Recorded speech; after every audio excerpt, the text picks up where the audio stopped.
So welcome to tonight's session on the heart sense. We're going to dig into it in a little bit. But first, I just want to invite a little check-in round in breakout rooms. And the prompt is, I'm going to put it in the chat.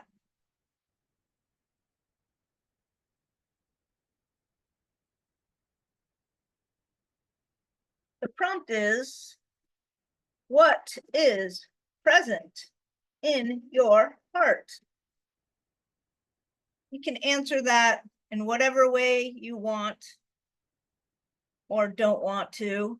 And we're gonna do a little breakout room. And I wanna just say, like, with all of our prompts, I wanna invite the context of forest therapy and like sit spot practice and guiding practice and, you know, keeping it within the scope of practice of being a guide in training. So with that, what's present in your heart? And we are going to go into breakout rooms. Just gonna set those up real quick. We're gonna do 8 minutes, 3 to 4 people per room. And just gonna make sure everybody's where they need to be.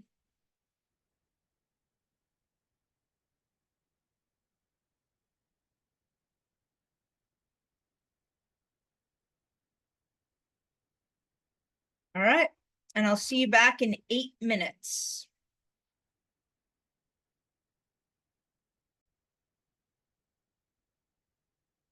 So now I want to invite you back into these same breakout rooms with a new prompt. And the prompt is, what is the heart sense? This isn't a quiz. This is just like, what is it to you? Whether or not you've read the material or not. Just like when you hear that word, the heart sense. Last week we were talking about all different senses, embodiment, relationships. You know, when we're talking about the heart sense, like, why are we talking about that? What is the heart sense? So I want to invite you back into these groups, synopsis of some of the things that you heard. So we're going to go back into breakout rooms. We'll do like about the same amount. Was that enough time? Did everyone get a chance to share? Did it feel tight? Is that enough time? Give me a thumbs up if it was and a thumbs down if it wasn't. All right, cool. Thanks. All right, back into our rooms. What is the heart sense? And just determine, somebody volunteer to kind of collect some information to bring it back to the whole group. See you in about 8 minutes.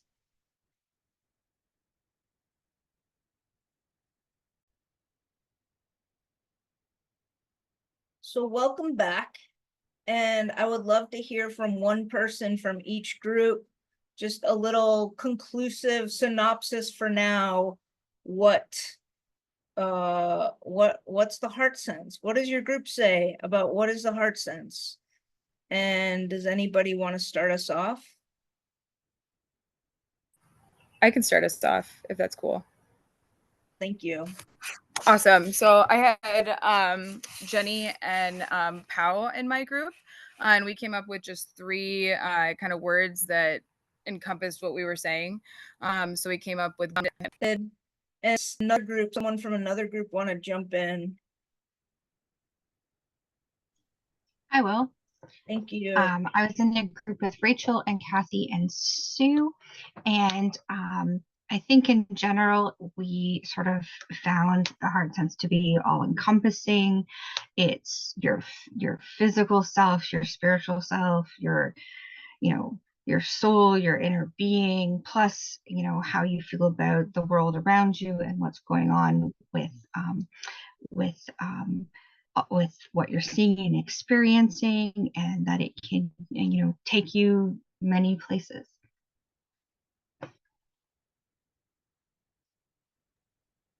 Thanks, Christy and Christy's group. Somebody else? I can go next. I have kind of a little ink shed here that says empathy, openness, space as a guide, holding space for a feeling of openness, a sensing that's beyond language, connection, feeling of knowing and trusting without using the intellectual mind. Thanks, Jill. Jill's group. This is Pat. I can go next. Great. So some of the phrases included, it's a sixth sense. So Jane and Julie with me, and Jane mentioned that in Japan, there's a phrase called heart dancing, which was kind of an interesting, like a physical sensation. Talked about energy, the force and energy, that it's a companion to wisdom, something happening not in the brain, comes before our physical senses, sort of a creative light and a place where you can feel like home or trust.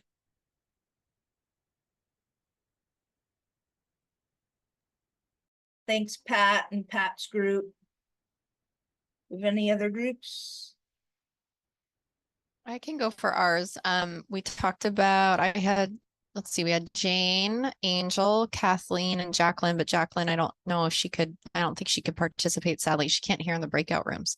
But we talked about kind of that sixth sense concept and how to maybe weave it into our walks through both maybe even in the introduction a little bit, but in pop as well.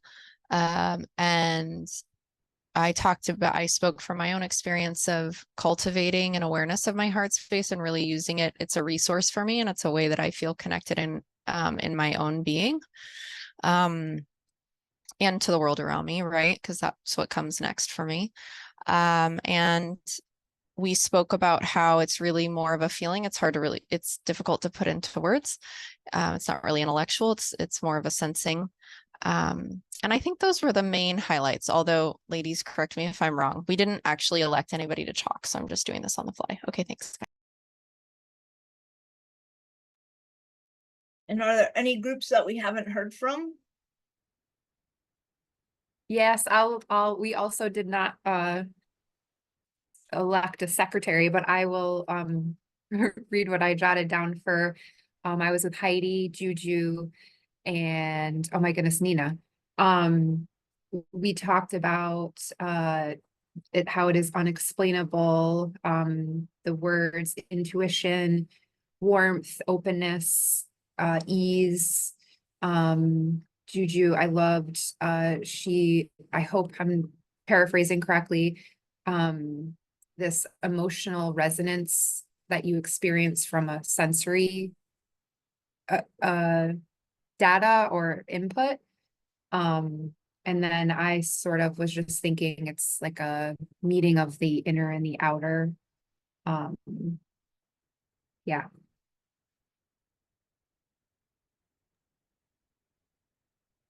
Anyone else?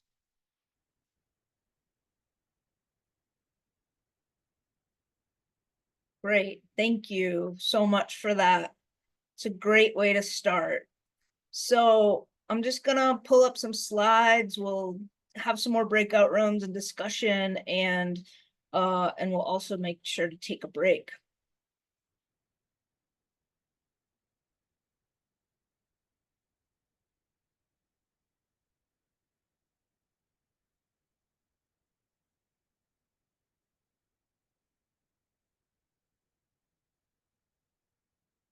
Oops.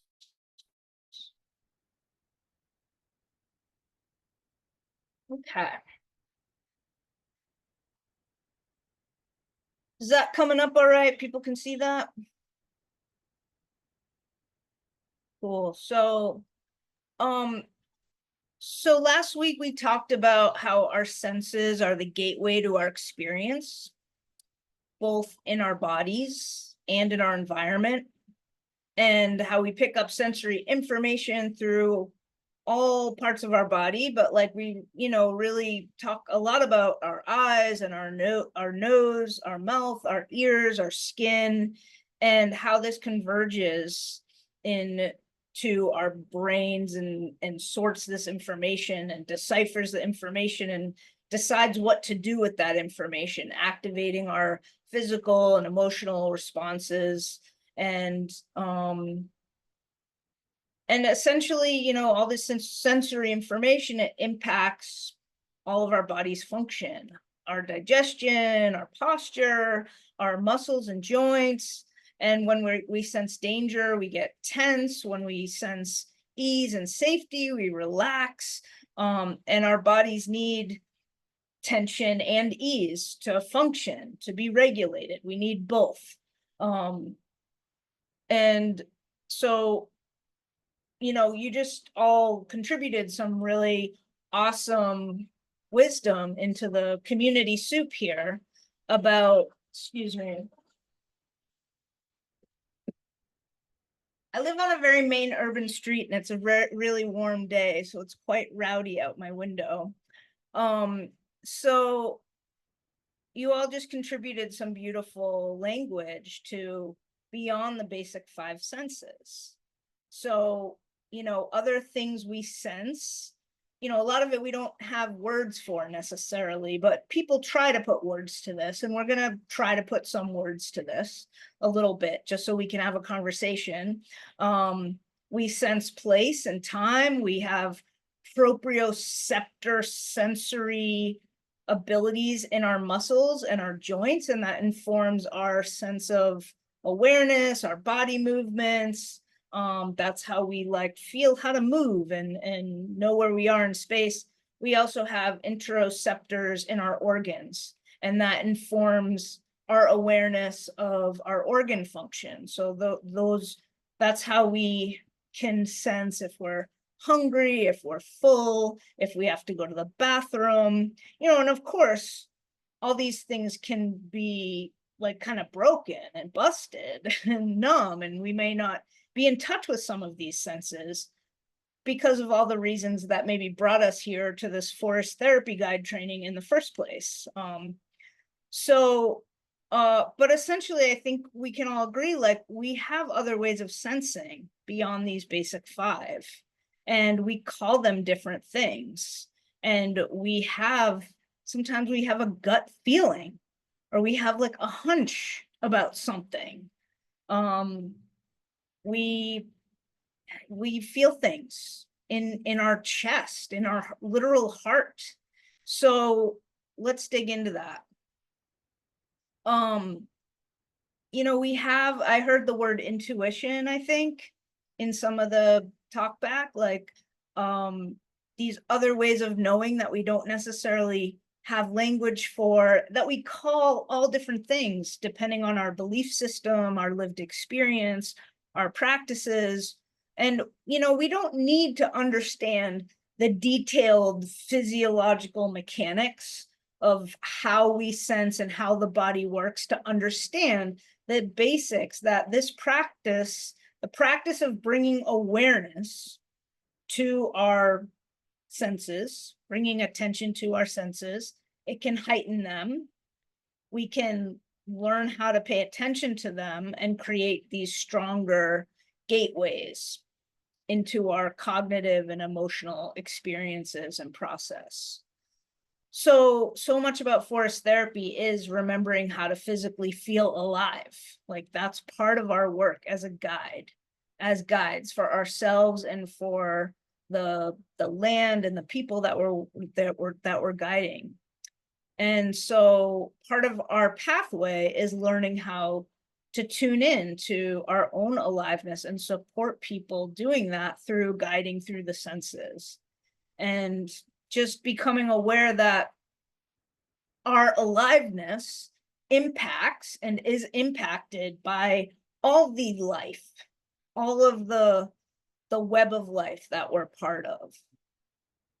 So today we're talking about the heart sense. We've started talking about that, and you know what it means to be a guide of specifically a heart-centered relational flavor of forest therapy.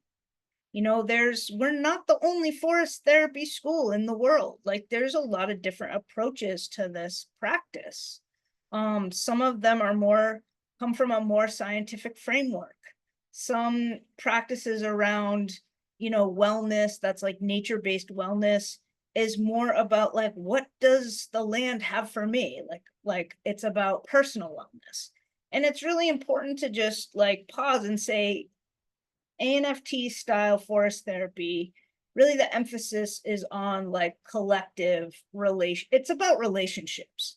It's not about like each of us individually getting a wellness boost from the trees, from breathing in the terpenes of the trees. That's not really at the core of our practice. Like this is a practice based on and inspired by reciprocity. And so, you know, it can sound a little fluffy sometimes. Like, what does that mean to be heart-centered? Not everybody relates to that language.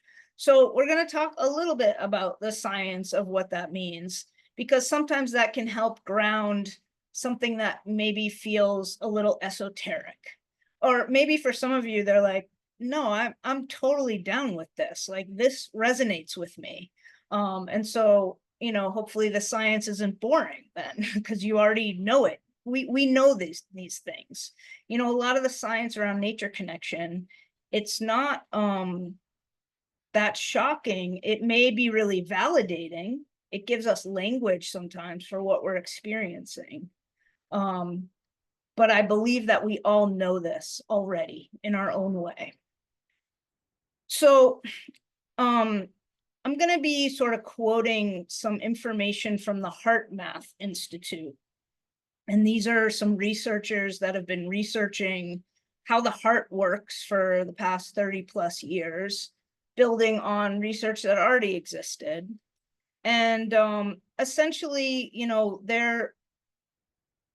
one of the things that they've been like measuring and like proving with science is that the heart is communicating with the brain and sending a lot more information to the brain than it is to the heart. And I think that's supposed to be shocking. And I was sitting with this, thinking about this today, like, why is that surprising? Or why is that wow? Because when I think about how our other senses work, like my brain's not necessarily communicating to my eyes. Like I see something and what I see is telling my eyes something or telling my brain something. You know, I smell something, that aroma is going into my nasal cavity and all these, you know, and informing my brain. And it's the same thing with our heart. It's just that it turns out our heart is like hugely powerful and hugely measurable. And our heart is, you know, we think of our brain as like the main beast of our body, but our heart is actually like a major player.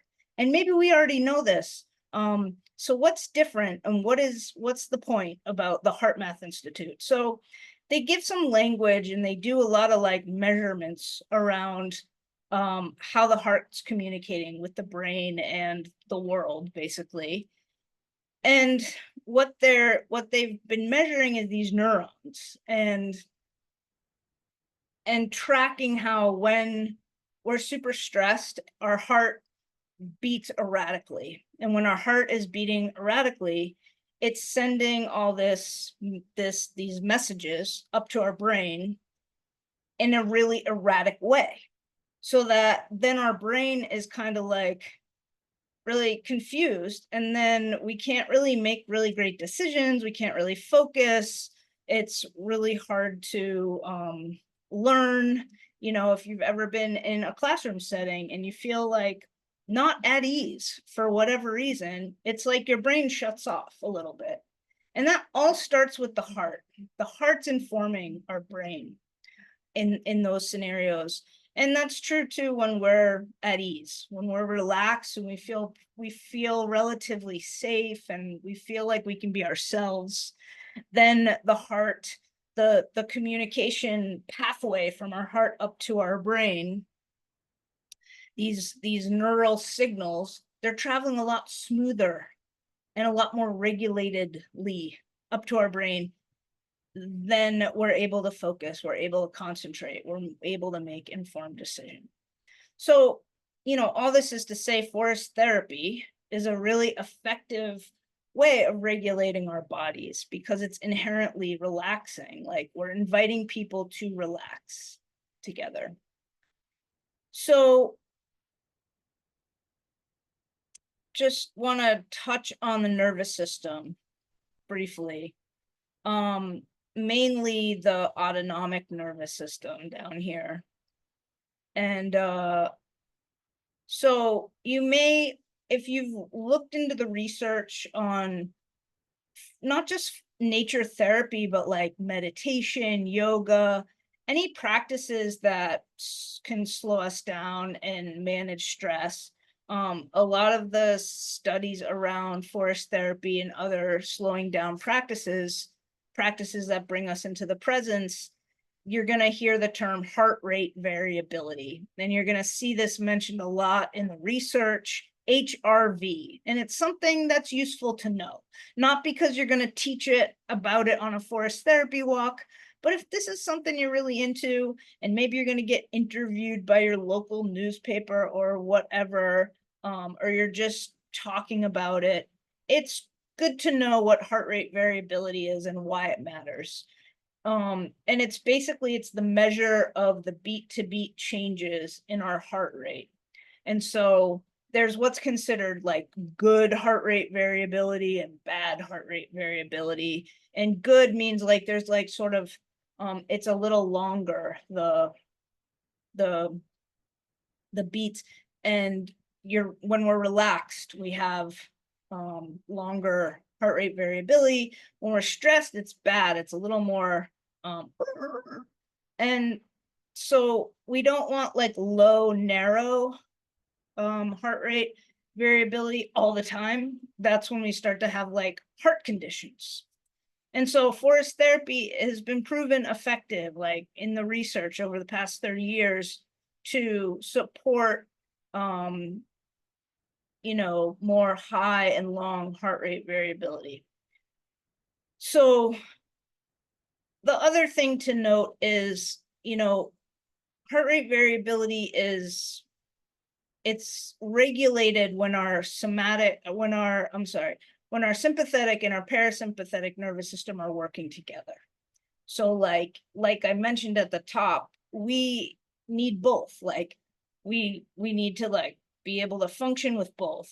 We need to be producing cortisol and adrenaline when we're in danger, and then we need to be able to like burn it out of our bodies and also be able to relax and digest food and not get stuck in one or the other.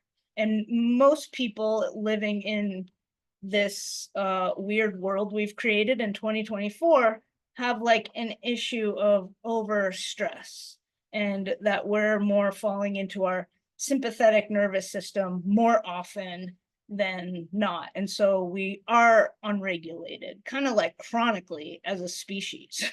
So here we are guiding people to relax in nature because that's where we're at, because that's what where we're at. So in the sympathetic nervous system, like that's fight or flight. That's what happens when we're, you know, back in the day when our ancestors saw a saber-toothed tiger, that was really useful. But now in 2024, this happens when we look at our phone and we are not under attack, but we act like we're about to die. Our body acts like we're about to die because we've evolved at lightning speed. We're not like built for this world that we've created. So, and then meanwhile, our parasympathetic nervous system, which is our relax, like rest and digest, slow down, like when we're not feeling under threat, that's when our body can like really function and take care of all the things it needs to do, which it just kind of can shut that stuff off when we are kicked into fight or flight. So a lot of times when we're stressed, maybe our digestion just fails or it stops or whatever. And yeah, there's so much to say about this, but again, I want to jump back to, it's not so important to understand the detailed physiology. I think it's interesting, and if you do, I think it's a great thing to research and know about. But the point is to just understand how forest therapy works and why we're guiding people through their senses. And that when we slow down and we just focus on really feeling and being present in the moment through our feeling sensory bodies, it can support us into resting and relaxing. And it can support our parasympathetic nervous system functioning the way that we need it to, and to slow us down, slow our heart rate down. Because for many of us, our heart rate is really fast, a lot more than we want it to be. So heart rate variability, it's a really dynamic window into the function of the and balance of our autonomic nervous system. So that's why I'm mentioning that. But I don't want to get stuck in there. I want to move on to this interesting tidbit about the magnetic field of the heart. So this is some more research out of the HeartMath Institute that researchers have been able to physically measure the electromagnetic biofield that our heart produces, which is this this physical field that's like 2 or 3 feet out from our whole, and it surrounds our entire body. All of life has an electromagnetic field. Trees have them, bugs have them, rocks, water, everything that is alive has an electromagnetic field. What's interesting about the research around the heart's electromagnetic field is that it's pretty significant. It's our biggest, our heart is our biggest producer of our biggest electromagnetic field, much bigger than what the brain is doing. It's 40 to 60 times higher than the field of that our brain produces. And the research, you know, just in case someone's like, what, where is this coming from? You can look up at the HeartMath Institute. This is where I've read about it. They used electrocardiography to create electrocardiograms to measure heart's activity. And then they also did some electroencephalography. It's a method to record electrograms of spontaneous electrical activity from the brain. So basically what's the point? The point is that our heart is literally beaming an energetic field, and it's impacted and impacting the fields of others, of other humans and beyond humans. And so that means that when our fields like come into contact with each other, we're affected by that. And in that field is this like information about our mood, our vibes. Like if we're like super cranky, super stressed out, we know what that feels like to be around somebody who's like, whoa, something's going on with you. You don't need words to know it. You feel it, and you are feeling it. There is literal electromagnetic exchange happening. And especially when you get within that range, when you're within that close. And sometimes we just sense like, ooh, I'm going to give that person some space because our electromagnetic field is picking up on theirs. And this works the other way too. We can help regulate each other. We can support each other. You know, so sometimes we might be stressed and somebody's like super chill and they're like an anchor, and being around them helps us chill out. If you've ever read any Thich Nhat Hanh, he's a Buddhist monk, you know, he says, don't, you know, if don't stand, be the calm person in the boat. If there's a storm, if everybody stands up in the boat, it's gonna tip over. But if one person in the boat is calm, it can have that impact on the boat staying afloat. So meanwhile, these researchers who are measuring our electromagnetic field as humans, they're measuring other things, including trees. And they're studying to see how trees respond to human emotions. And turns out trees, like humans, have their own circadian rhythms, their day and night rhythms, their electromagnetic waves change. And they elicit positive feelings in humans, that humans respond positive to trees. Why? I don't know, but we just do. We write children's books about them. We paint them. We give them names. We feel this affinity for the trees that we can't really explain. And some of it's very anthropomorphizing, meaning like projecting human trait onto, but whatever it is, there's connection that people feel to trees.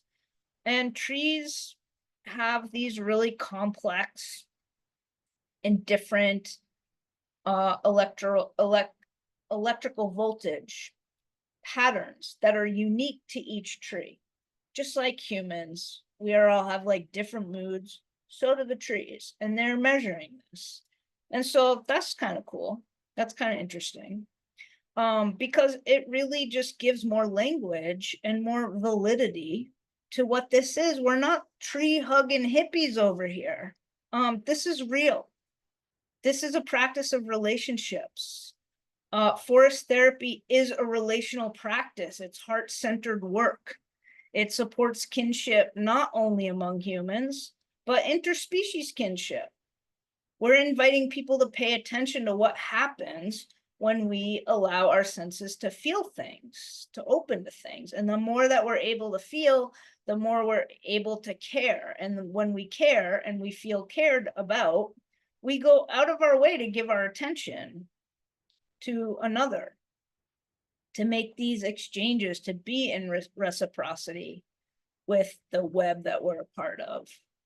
So, and this, according to the science out of the HeartMath Institute, is how we support better conversations between our brains, our hearts, and our guts, so that, you know, when we're not in regulation, when we're not connected, when we're not relational, that's when sometimes our brain and our heart and our gut is at war with each other, or we do get stuck. We don't know what decision to make. Our heart says, do this. And our intellectual brain says, that doesn't really make sense. And maybe our gut is saying something different. That's hard. We spend most of our time not totally aligned. It's kind of rare to have everything, what they call it coherence. And that's some language that they use. But the point is that, you know, there's these phrases like, listen to your heart, speak from your heart, follow your heart. What does your heart say? And that comes from something. That comes from this knowing that we already have. And now there's research to back up, no, literally, there's this electromagnetic biofield that we're all in, our own, and it has this imprinting of our like thoughts and emotions and ways that we're feeling. So it's real. It's not just an idea. And I'm gonna quote Robin Wall Kimmerer here. She's an author, she's a mother, a scientist, a decorated professor, enrolled member of the Citizen Potawatomi Nation. And she wrote this incredible book, Braiding Sweetgrass. I'm sure some of you have read it. Indigenous Wisdom, Scientific Knowledge, and the Teachings of Plants. And she also wrote Gathering Moss, a Natural and Cultural History of Mosses. And I'm just going to read this quote from Braiding Sweetgrass. The trees act not as individuals, but somehow as a collective. Exactly how they do this, we don't know yet.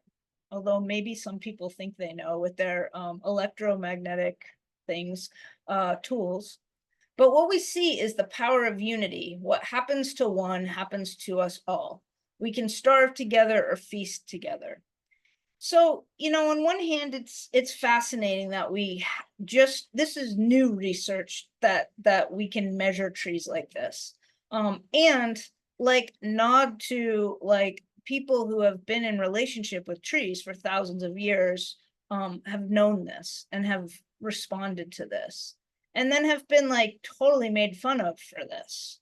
So like we get to create a new narrative, and it starts with us believing it ourselves, that like trusting our own knowing around these relationships with the land, with the trees, and listening not just to the trees, but to people who know this, to people like Robin Wall Kimmerer. Highly recommend her book, Braiding Sweetgrass. I read it a couple times. It was just so moving.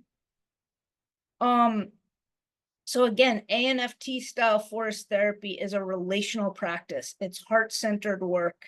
And that is distinct and different from like mind-centered work. And want to be clear too, like we're not teaching about the heart sense when we're guiding a forest therapy walk. We're not trying to like prescribe outcomes or, you know, get people to have a heart sense feeling. However, there are ways to engage awareness of the heart in our invitations, and this is one of the assignments, to write a heart sense invitation. And the idea with that is to just bring awareness to the heart, direct attention to the heart, bring presence to the heart. And that's different than trying to prescribe a specific type of feeling. It's just about like, just like we're like, feel the texture of the tree, touch the tree, you know, feel the texture with your heart, like touch things with your heart. So there's a couple examples in the course that you'll find. The first one is a sit spot. It says, go find a place to sit. Take time to simply be there, exploring it with your senses. From time to time, you might close your eyes, place your hand upon your heart. I wonder what you might notice. And then there's another one here that says, it's called holding. It says, take a wander through this space and find ways to place your heart upon different beings. You might try embracing a being, or perhaps if it is a small being, holding it to your chest. Take time with each one, orienting your sensation towards the sensation of your heart. Here's what we're not doing with these invitations, just to be clear. So even though it's been proven that like having a gratitude practice will bring positive, more easeful information from the heart to the brain and support like a more easeful, more regulated emotional and cognitive response. Our brains work better. That's been proven. That's not what we're doing though. We're not trying to force people to be grateful, be reverent, be appreciative. What we're doing is we're just like, feel things. Feel the land through your body. That's what we're doing. A byproduct often is that people do find that they feel grateful. There's a lot of science around people who get goosebumps from beautiful views versus people who don't. It's actually not everybody does. I am curious if everybody could learn to be, you know, what that is, why some people are way more sensory sensitive than others. That's just something I'm curious about. I also want to say that, let me see, I'm going to stop sharing my screen for a moment. And I see there's a few chats that I'm going to look at in a minute. I also just want to say, like, we can be our own researchers, you know. Like, I think it's really interesting to do our own research on our own experience. And that could be as simple as just tracking, like, how am I? What am I thinking about? You know, at the beginning of the session tonight, I said, what's on your heart, or what's alive in your heart, something like that. And just asking ourselves that question before we head outside, before we go to our sit spot, before we go guide a walk. What am I thinking about? What am I feeling about? Am I stressed about anything? Like, what's going on with me? Am I feeling any tension or pain or whatever? And then asking those questions during sit spot time and after sit spot time, and doing that over time and just gathering that information for ourselves, I think can be really useful and really validating. Because sometimes we can't see it exactly, or we may feel like a lot better after we go for a walk, or you know, that we're like, wow, something's changed. Like we've crossed maybe a literal threshold of our front door, and by the time we came back, we feel different. I mean, just today I went out for a walk, and I went out because I needed to get out with a young person in my life who's struggling, and I was like, we need to go to nature. And right away we were greeted by some a Canadian goose family and some little goslings, and we were watching them through our binoculars from the shore of this lake, and they just started coming right towards us. And it just like, there's no way to not be in the moment of that. I'm not trying to do anything. I'm not like, notice the goslings. Like, they're just like, hello. And I'm aware that my heart has this biomagnetic field, and these goslings' little hearts do too. And there came, like, within 10 feet of us, because there was some pretty delicious grasses in the water that happened to be kind of right where we were standing. And I think the parent geese were a little stressed, but they were like, kids got to eat, you know? And we just had this beautiful exchange. And I felt things. I felt an emotional response.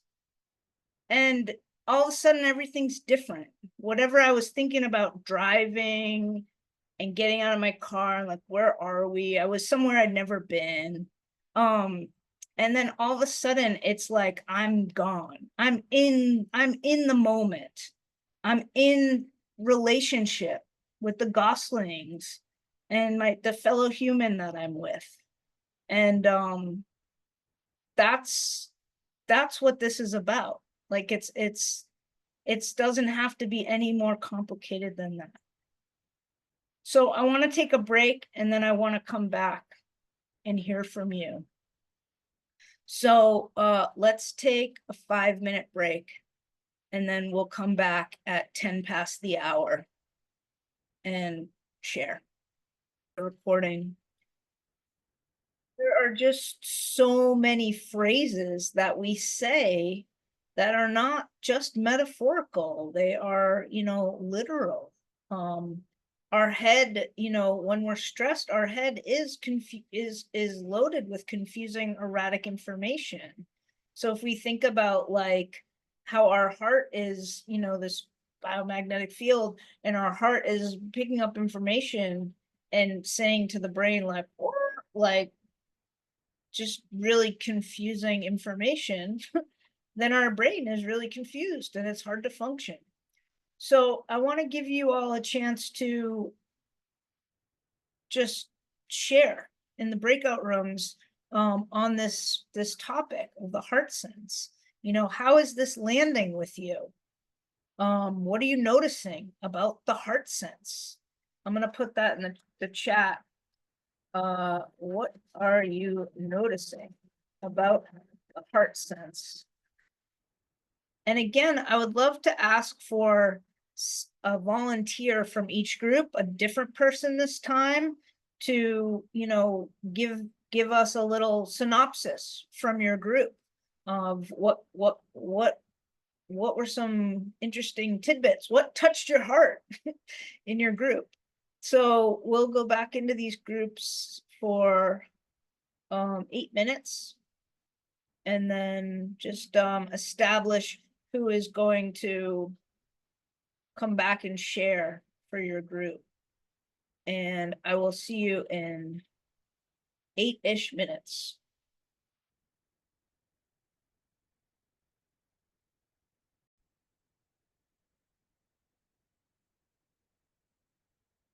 Welcome back, honey badgers. So just want to hear from someone from each group.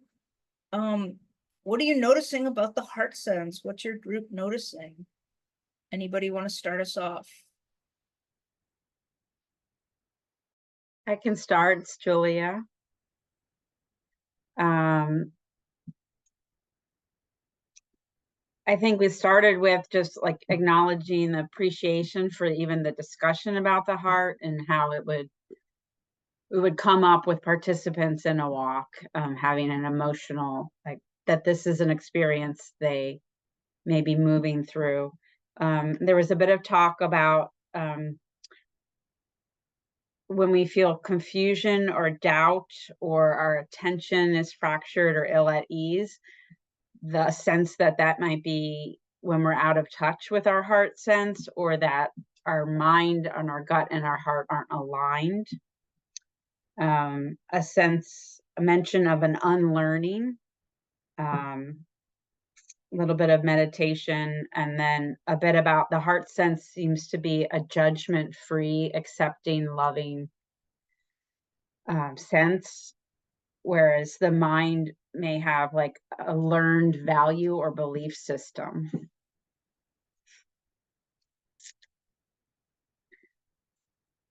And that's it. Thanks, Julia. Thanks, Julia's group. Kathleen.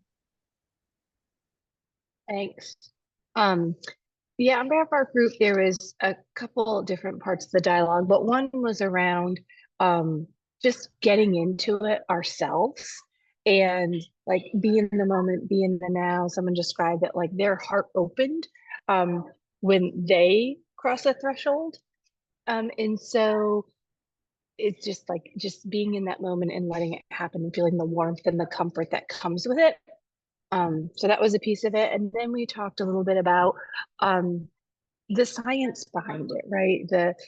The facts that you shared about the magnetic frequencies of our heart versus our brain, the nervous system and how it's all connected. So there was just interest in understanding that it's more than a gut feeling.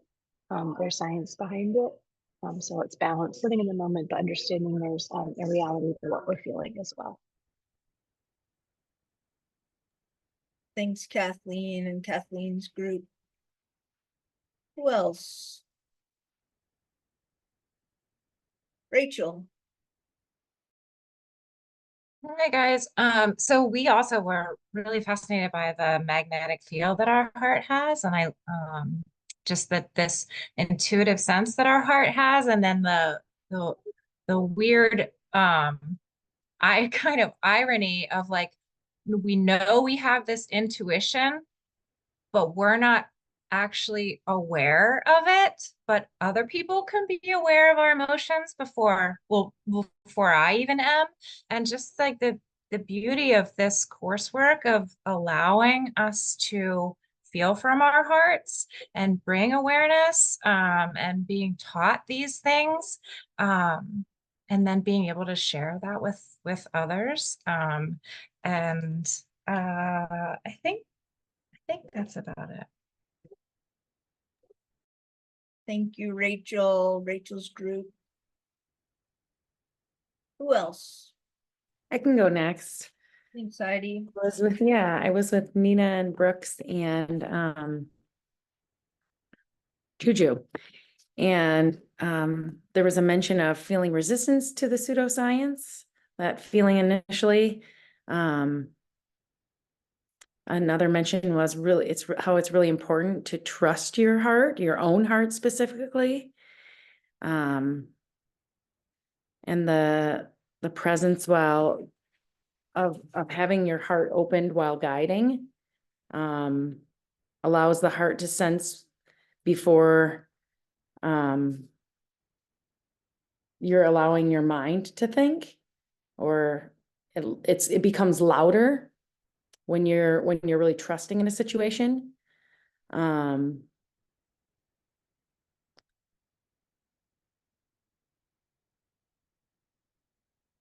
Listening to your own heart sense opens up space for meaning.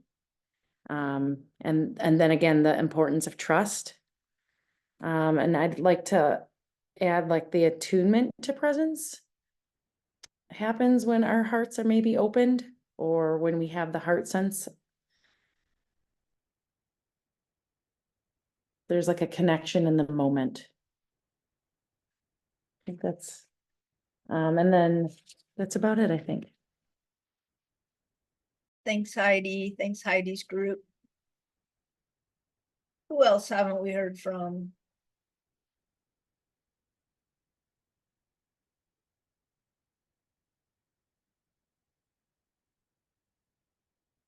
Any other groups who have not shared that would like to? Yep. Next, the group with Sid and Jenny and Bo. Yeah, we feel that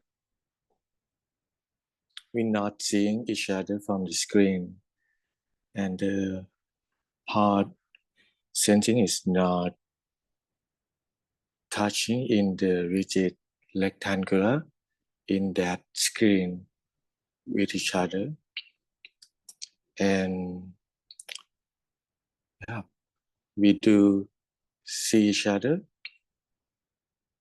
and we feel some things that not from eyes, and we discuss very good silent moment with each other that we don't know yet about that heart sensings. But yeah, we see each other really. Thank you. Thank you, Jenny. Thank you, Sid, and thank you, Bo. Thanks, Pao. Thanks, everyone. Is that everyone? Is there any group we haven't heard from?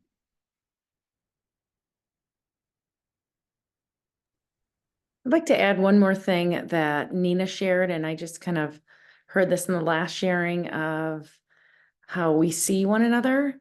And when we came into our groups, there was some times of silence. And Nina just mentioned the silence feels so good right now. And I think that is an area of the heart sense, when there's a comfortability with silence and this sense of patience and openness. Thank you. Is there anything else that anybody wants to say to feel complete before we shift into some out of the heart sense for now? Anything else?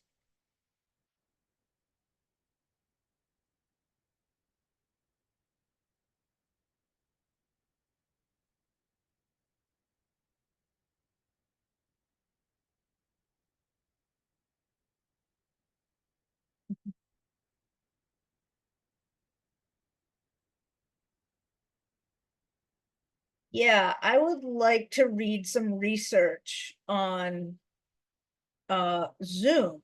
I feel like some Heidi and Pao just spoke to that Nina had spoke to that this Zoom thing is weird. There's a lot of sensory information that does not translate through Zoom, but a lot does.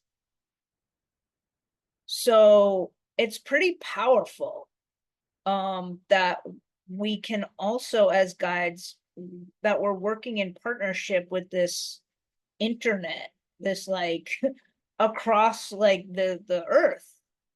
Like some of us are on like opposite sides of the globe, and we're here talking about relational heart-centered forest therapy and having sensations around that, even though we can't like hear maybe the scuffle of our shoes on the ground and these little nuanced things that we would pick up on if we were together, which hopefully you'll go to your immersion and you'll get to have that too. I know a couple of you are coming to Chicago the week after next, or in 2 weeks, 1 week, that's coming right up. And it's obviously a really different experience, but there is something really that I'm really curious about with Zoom. I'm like, how does this work? You know, how is it possible that I've met people through this platform and felt a deep kinship with? And by the time I meet them in person, it's like I forgot that I have not met them in person. It's really weird. Anyway, I just want to throw that into the mix. Anything else before we shift into some logistics and Q&A?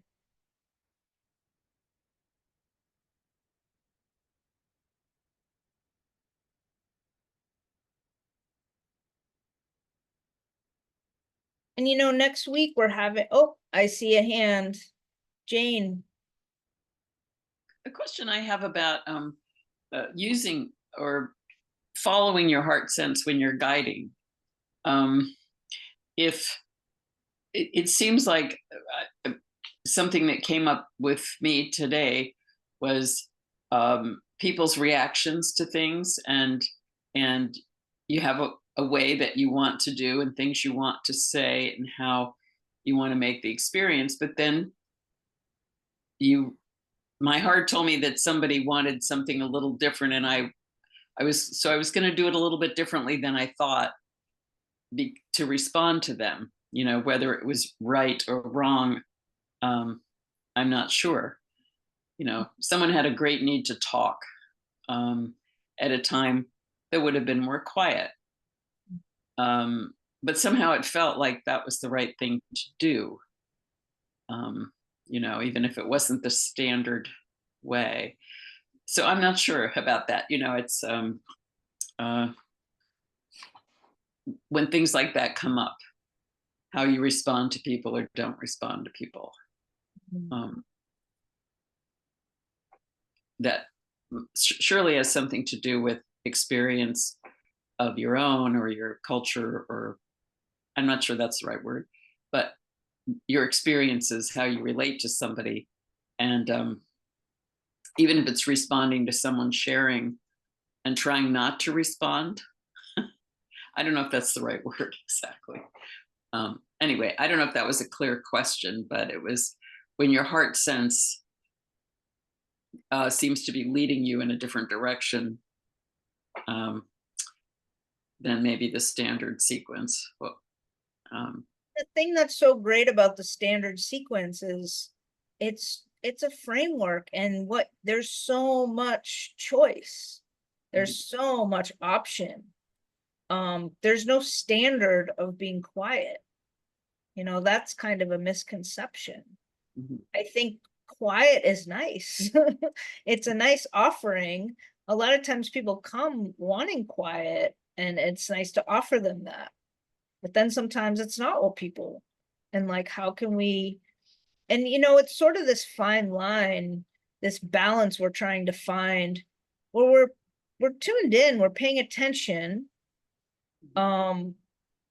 We are responding, not just to the land. We're working in partnership with the land, but we're also working in partnership with the humans that we're guiding on our walk. And but that doesn't mean we're like, you know, like, we don't want to take it too far where we're like, wow, this person shared in the intro circle that they have a lot of grief and someone close to them just died. I think they need a good cry, and I'm going to guide them towards a log in the forest. Like, we don't want to do that. But that's different than just having an inclination that, oh, I was going to offer, you know, maybe I'll do a partnership invitation and pair people up because they seem so playful and they're really enjoying interacting. And I'm going to lean into that. Or you notice it's a quiet group and maybe you were going to do something like that, but actually, let's just all go have a sit spot alone together, you know? So yeah, like, these are the nuances we're picking up, and it's not like going off, you know, you're not breaking the scope of practice or the standard sequence to lean into that. I think, you know, that edge is where we just don't want to be like prescribing or therapizing people. That's the difference. Kathleen. Yeah, I think you kind of answered my question in what you just shared. But my question was around, like, I knew in the beginning of this, when you were giving us the educational component of it and the scientific component of it, it was more around, hey, it's not like we're going to teach this in a session or when we're guiding a walk. We're not there to be the educators on it. But are there times where it might come up? Or again, I think you just said to us, like, feel your audience, go with what they need. Like, right, we have the standard sequence that we have to guide in a way that feels right in the moment. But are there times maybe where there's an audience that, like, there's a need or desire that they're expressing to have dialogue or share more or have a discussion around beyond the five senses, the sixth, seventh, eighth sense we're talking about now? I mean, I would call that something different than a guided forest therapy walk. That might be like a community circle talking about forest therapy. And that's just a different experience. Because with forest therapy, you know, the only time we like educate about anything is in our intro. We say, oh, there's some awarenesses. Hey, that's poison ivy over there, or poison oak. Also, you know, here's a little history on this practice. Maybe you mention a little bit of science, or that there's been research done on the impacts of relaxing in nature, immersing in nature. Beyond that, that stuff's all up here. And the whole idea with forest therapy is to get people like out of this, because we're just in these all day. Like, this is part of what our chronic stress is related to.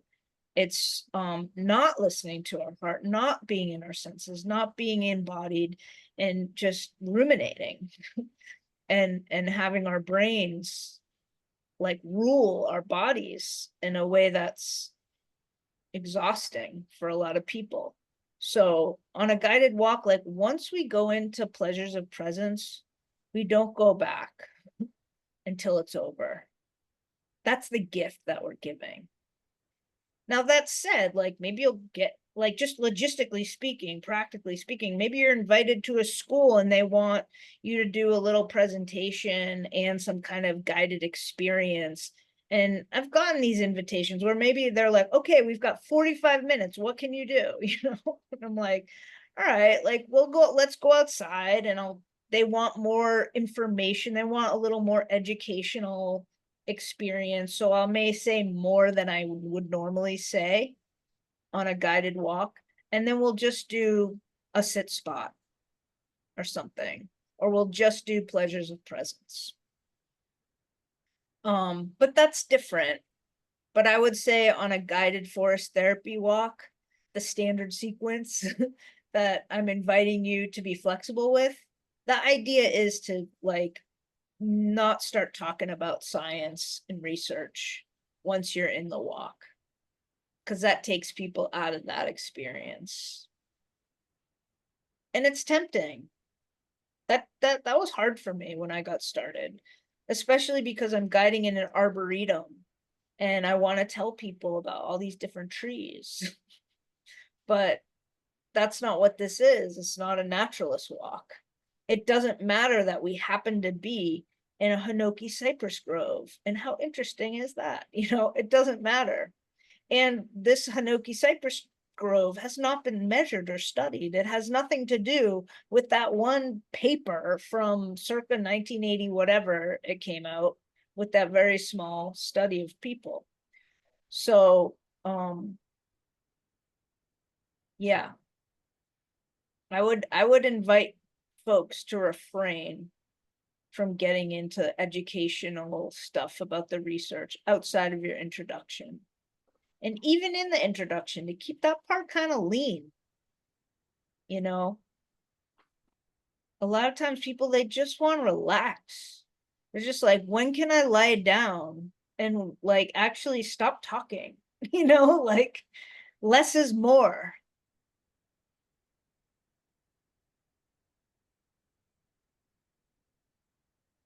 Anything else from anyone?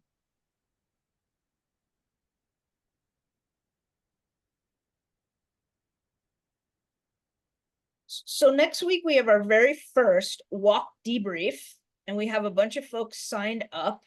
I'm really excited to hear your stories about your first round of walks. And please, everybody come, whether or not you're debriefing a walk. There's still a few spots left on the sign-up sheet. We have room for 3 more people. And you can find that sign-up sheet in the course. It's also, I sent it out in an email. It's also in the footer of every email we send now, underneath where it says the Honey Badger team. There's a few links. You'll find a link to the walk debrief sign-up sheet. So if you've guided a walk, please come tell us about it. And this is like where things get really interesting, because, you know, we can talk about guiding hypothetically all day long. Like, well, what if this and what if that? But you know what's really interesting? When you have a story, like, this is the thing that happened. And whoa, and this is what I did, but like, maybe, I don't know, what would other people here do? And we can support each other. And yeah, we've heard some wild stories. Maybe your first walk was like kind of hard or a bit of a disaster. Well, like, let's talk it out. You know, what happened? Or maybe it was like so amazing and you can't wait to guide again.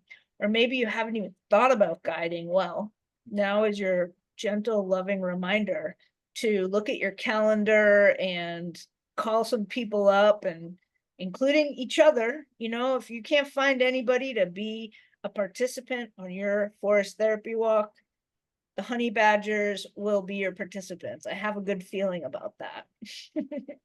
So, you know, just be in touch with each other around that.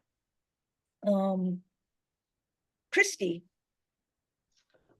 So I just submitted on the weekend my last 2 assignments for the first section, and it looks like I can't access any of the practice walks until those are approved. Is that right? It's not like an error or something. That's why. It's correct. And that should all be up to date tomorrow. But you know, I'm tending that right now, and I'm gonna catch up with all that tomorrow morning. So if you're waiting on an assignment approval, it will be approved tomorrow for sure. Angel. Hi, I have 2 questions. First question, the evaluation forms from the walks, are we just supposed to utilize that for our own reflection, or do we bring that to the debrief walk? Those are just for you. Those are just for you. Okay. You know, it can be helpful. And sometimes it may seem unhelpful if everyone's just like 10s across the board. I loved it and I love you. Take that in, soak it in, you know, that is useful feedback also. It may not feel like super helpful or constructive, but we need to hear that too. This is an edgy thing to do for some of us, to put ourselves out there. So yeah, I highly recommend people utilize those evals, but you don't need to submit them in the course or to us or anything. Okay. Okay. And then my second, if you want. My second question, as far as the walk debrief, is there anything in addition to the reflection template that we filled out that we need to prepare to discuss with it, or just? No, and I think, you know, the idea with the walk reflection template is that's where you're giving more of your blow by blow. And then you come in to talk about it, like, we really want to hear those juicy nuggets of like, what was awesome, what was hard, what questions came up, what are the things that you're going to do different next time, what's helpful to talk out with the other honey badgers here. Awesome. Thank you. Thanks, Angel. Any other questions, concerns? Julia. Yeah, I still have a bunch of assignments to do to get there, and I am planning my walks. I was working on an invitation that just sort of like came to me when I was checking out a place. And I was sort of just felt like natural flowing. And then I was future tripping, and I was thinking about some of the participants and their know-it-alls. Like I'm in with a big bunch of nature people. And this one was particularly about Spanish moss. And I guess I'm already anticipating, I mean, this won't happen, but then it was about like caressing and experiencing the moss in like a physical, tactile way. And that, like, I think there's a lot of what it happens if participants are like, there's chiggers in there and there's red mites, and they're like the knowledge of what they think about the thing. Like I'm guessing that I should just like step back and let them experience it however they want. But I'm just wondering if it would be more ease if I could say that isn't the case. Chiggers live on the ground, not in the air. Like, I don't know how much knowledge to give to make it a safe invitation. Yeah, that can be really tough when you have people who know everything. And, you know, I generally err on the side of, I'm not going to tell you what not to worry. Like, I'm not going to tell you what not to worry about, but like, if there's a thing you should know, like, that's why we do the awarenesses journal. That, like, obviously we're not going to be like, go explore this patch of poison ivy, you know? And if somebody's like concerned, you know, hopefully they'll be discreet, like, and also giving that really open optional language. We told them, you do you. You don't have to do anything I say. In fact, you're invited to do whatever feels good to you. And the most loose, open, simple way we might give an invitation to explore moss to a group of people we're feeling a little bit edgy about is we might be like, go spend time with the moss. That's a simple open sensory invitation. And for some people, they're going to get in there and touch it. And for some people, they might just sit next to it and look at it. And for some people, they might just lay down and look at the clouds and maybe take a nap. So yeah, it's like Spanish moss isn't a moss, but people, I'm thinking like if people are like automatically believe something that isn't true, I think the whole point is it doesn't matter. You know, sometimes I'll say in my introduction when I have a bunch of naturalists on my walk, without kind of calling them out, you know, I'll be like, you know, this is not a naturalist walk.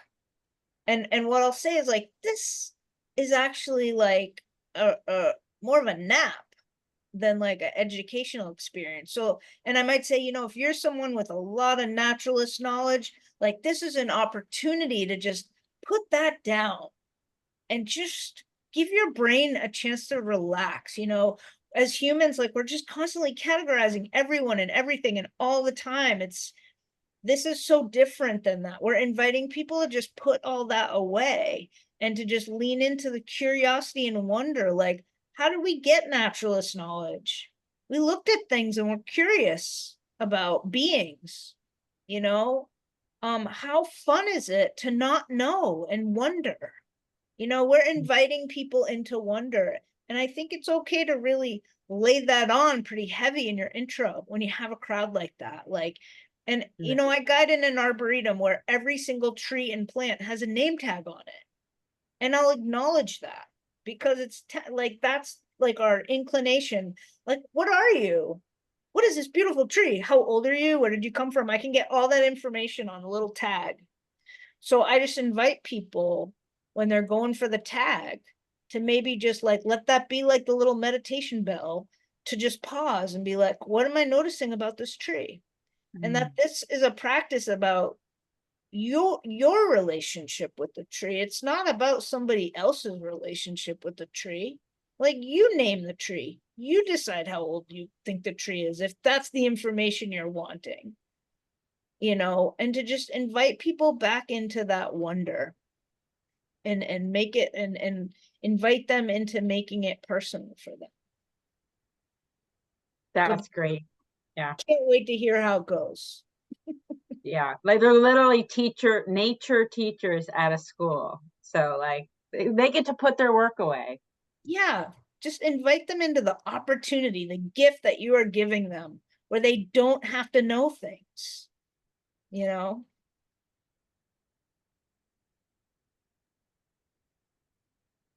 Anybody else? Any other questions about guiding the course, concerns?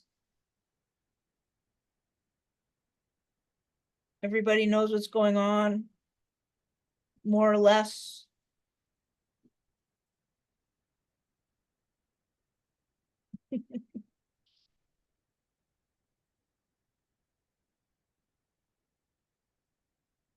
Okay.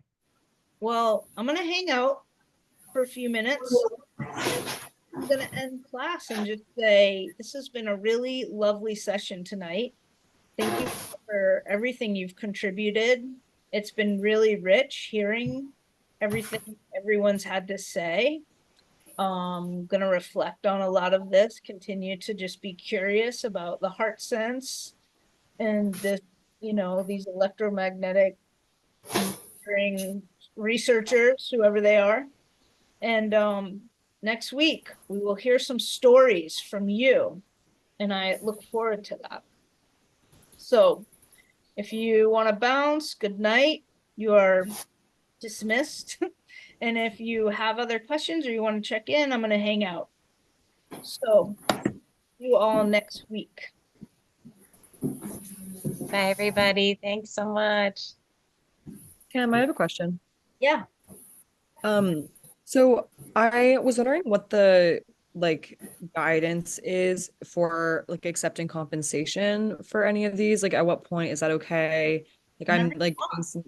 Oh, really? Okay. I wasn't sure if it's we needed to have done whatever final thing. Someone wants to offer you money, take the money. Invested a lot of money already.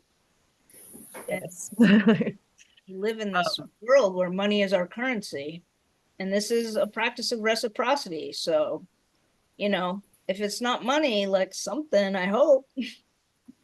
And even for the 4 that okay, cool. Absolutely. Lean into that. 100%. Yeah. Okay. Thanks. I had a question about the immersions. Mm-hmm. Once sort of whatever the cutoff is for people to be in an immersion, is there a separate group for that so we know who's going, if we know that anybody else in the group is also going to that one, or things like that? What do you mean by cutoff? If it gets the maximum amount of people or whatever, or 2 weeks before, whatever you're sort of... Well, I know you're signed up for base camp in Vermont, Christy. Super excited to meet you in person. There's a couple other honey badgers also coming to Vermont, and we're getting close to full. I think there's a few more spots, probably 5 or less than 5. And once it's full, I'll be sending an email out with a ride share spreadsheet that people can fill out, so you'll start to see who's there and that sort of thing. Connecting the group, just people want to connect, just so people can ride share and that sort of stuff. Yeah, that's kind of what I was wondering about, because there's a few people in this group that I would literally drive right past. So if they were going, then... Yeah. In fact, I think when you register, when you haven't booked your accommodations yet. So when you book your camping, you'll automatically get access to this spreadsheet. Okay. So I think some people have already filled it out. So once you do that, you'll be able to see who's coming. Tam, along the same lines, this is Lynn Sampson. Where do we find the listing of where the immersions are? I've just lost track of that. Sure, it's on the website, the main website. I'm gonna put a link in the chat. And also, thank you. Of course, but just for everyone's sake, I'm just going there now. And when you are on the main website, anft.earth, and you go into the menu under Become a Guide, there's a drop-down menu, and then it says training immersions. And all the immersions are listed here. Nadine Mazzola and myself are going to be in Chicago with the double brood of cicadas. What weekend is that? Thank you. That's coming right up. So like we still have some spots available. I think I can't take time off work, but I would totally come if it was not during the school week. Do you know what the dates are? it's right around the corner. It's Okay. like, is it a week? Heidi, I'm going too. I would love to. I just don't know if it's during the school year, I can't take off work. Yeah, it's Pam, Monday. Pam, Labor Day? Or Sorry, Memorial I was gonna ask real quick, like, but if one of the immersions are full, because I was going to go to the Tennessee one, by the time I got around to actually, like, I applied, but then I didn't pay yet, and I was like, okay, now I got to pay, and it's already full. Do they ever get on the wait list? Okay, I think I did ask to be on the wait list. Okay, is it the but September? now I may go to Vermont, so I can meet Christy and you also. Who knows? Yeah. I had a question about I will timing. come get you, Rashay. I'll drive down. It's only like a day's drive straight. Yeah, I had a question about the like timing of them. Like so I have to also pay for the Vermont one. Is there any like during because that's during the week also, if I like can't get the whole week off of work, but I could do like remote work, is that like it's the whole day is going to be Yeah. doing stuff? Yeah, you really need to be like there for the whole time. Yeah. And you'll want to be like, because the idea is that it's immersive. It's finally in person. But I know it's challenging. And also I want to say, like, you have 2 years from when this course ends in July. So it doesn't have to be this year. We'll be at Tennessee again. We'll likely be back at Vermont again. So those venues will happen again. And in fact, I already know that Tennessee's happening next year, for sure. So, if this isn't the right year or to just. Is Vermont happening? Do you happen to know next year? I'm feeling optimistic that it will happen. That's one of my immersions. I mean, Tennessee, I go to one of them, but it's not my connection to the venue. The Vermont one is, and it's a little hard to know right now because there's some transitions happening, but I feel pretty sure that it will happen. And if it's not at that venue, there'll be something in the Northeast. Me and Nadine will 100% be doing something in the Northeast. At least 2, probably.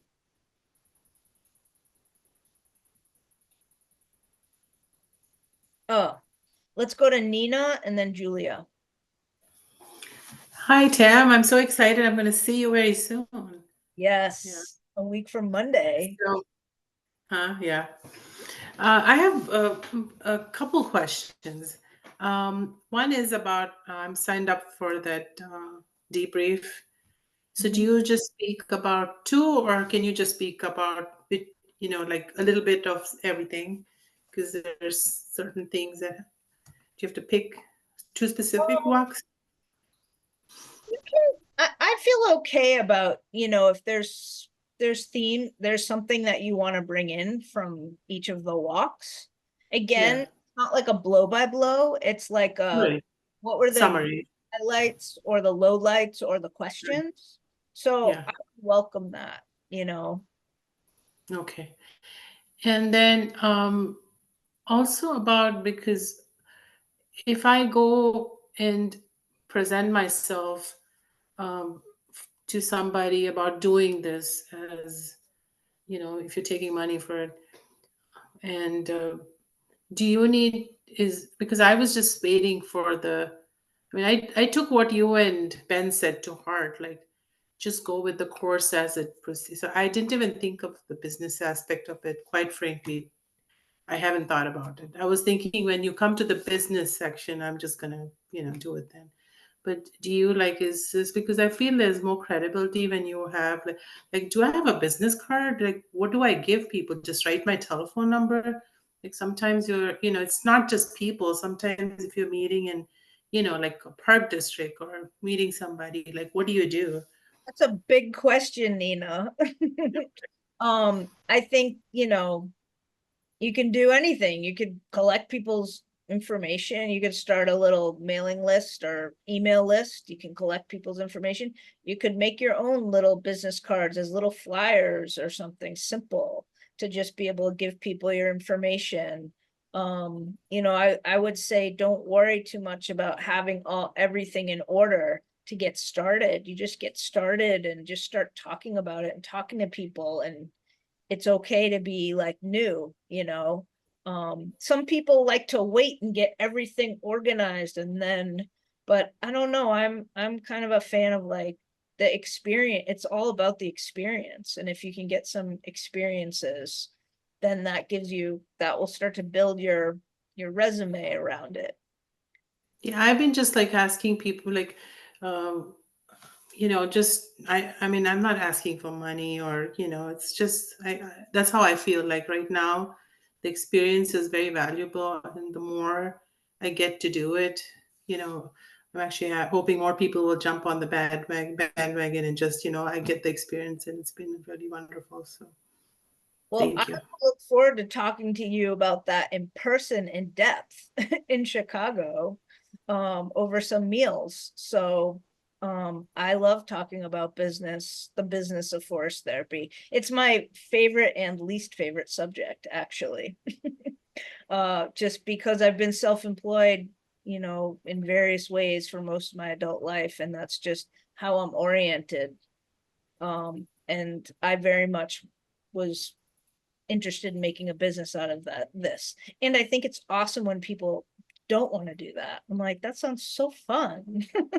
Well, I have mixed feelings about it. Like sometimes I feel I could just do this for, it's just fun because I have a day job, and this could be just like, yeah. All right. I want to take 2 more questions and then we're going to let's go to Julia and then we'll go to Heidi. Mine's really quick. It's about the immersions again. I need to go to this in the summer because it's like impossible to do walks here. It's just too buggy. Like people will not come. But will the next years, obviously, do they come all at once or will they come out in a rolling fashion? They'll mostly come out at once. That's the intention. Okay. But just like full transparency, we organize them like as trainers, as independent contractors. The company doesn't organize them. So it's a little bit ragtag and like we're kind of corralled and we're all individually trying to like, get contracts and down payments and make sure the dates are available. But we're usually pretty good about getting organized where it will be announced in the fall. Like, okay, that's perfect. That's enough time. Thank you. Later, but. And we have 2 years. Like, I don't want to wait that long. I'd rather do it soon, like this summer, but I just can't swing it with work. Okay, we have 2 years to do it. Thank you. Years, yeah. Heidi. Yeah, so I'm a few assignments behind, and I was curious about the debriefing coming up. I noticed there's one that I did not sign up for. I've only guided 1 walk so far, and I didn't write the notes down right away. So I'll have more coming up. But I'm curious if we all need to do a debrief on that on our next call. Well, there's only 12 slots. Yeah, okay. Not everybody can, but would love everyone who's guided, who's willing to do that, because what happens is people put it off and then we're trying to like accommodate everyone towards the end. So it's great if people can get in early who have guided, if you can. Okay. Great. Thank you so much. And thanks for your clarity tonight. By the way, this haircut really lights up your eyes. So thank you. This is my normal state. I had uniquely long hair for a minute. All good. Good to hear it. So, all right, everybody. Till next week. Looking forward to hearing your stories. Thank you.